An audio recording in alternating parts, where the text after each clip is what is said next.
All right. So one thing we know for sure, energy is definitely not more affordable since I had you on last time.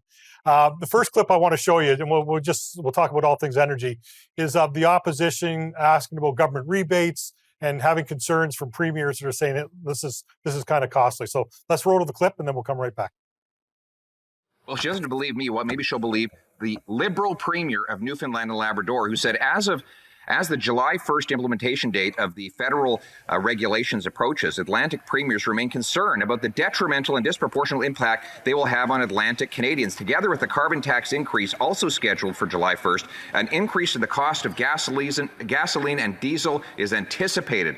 These increases will further add to inflationary pressures that will increase the cost of other goods imported to the region. That's not me. That is the Liberal Premier of Newfoundland and Labrador. Is he wrong? The Honourable Minister. The people of Newfoundland and Labrador will be getting back nearly $1,000 through our price on pollution, which puts the money back into the pockets of Canadians. Honourable Leader of the Official Opposition. Well, that's interesting. Now she's finally talking numbers. It turns out that Newfoundland and Labradorians will be paying $2,166 more in carbon taxes and taxes on the tax than they get back in any of these phony rebates. If these numbers are right, what are the correct numbers? So Dan, not often you get all the premiers agreeing on certain things from any provinces. So it's interesting they're asking them to delay what's going to be coming into effect in July. Any thoughts on that?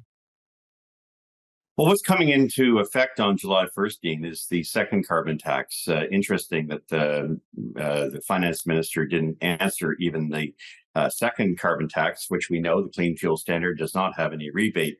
What people are going to notice is, though, a significant decrease in their mileage. That's because refiners are required to reduce even further emissions. And to do so, they're going to have burn a lot more ethanol. Ethanol is not gasoline. It's not diesel. And for that reason, it's going to its addition won't just mean higher food costs. It'll also mean importation of ethanol from the United States.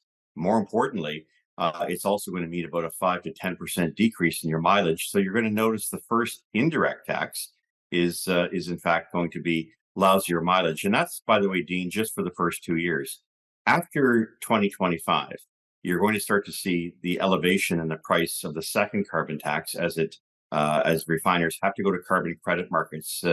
We know there is one in British Columbia that's currently 17, 18 cents a liter, as I've been saying since 2019. By the time we get down to 2030, it'll be an additional 30 cents a liter. That's not my figures. Of course, the PBO said 17 cents, but it was using actually the methodology given by Environment Canada itself. Had they done so, they would have concluded what we concluded last September.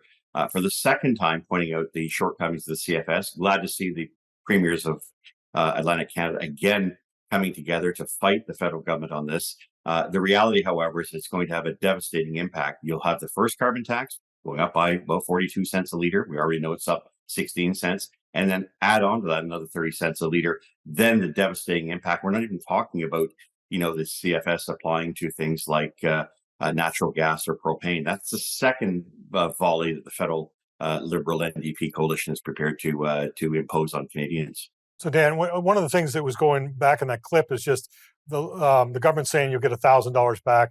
The opposition is saying no, it's actually going to cost you, $2,000 more than what you're going to get back. Just talk to us about what you know about rebates and what it's actually costing people. Dean, I do a lot of interviews in Newfoundland on a weekly basis.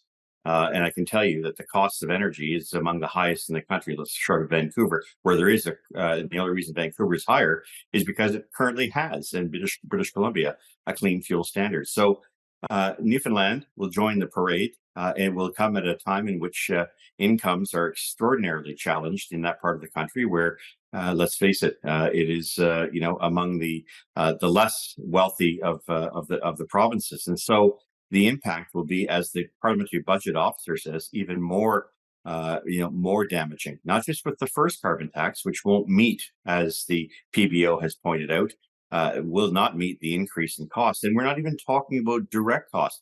As you raise the price of energy artificially, as the federal government is doing, you see two factors. One, these prices make their way throughout the economy, not just in gasoline or diesel, but home heating fuel, energy, and food. Dan, Yes, hold food. that thought.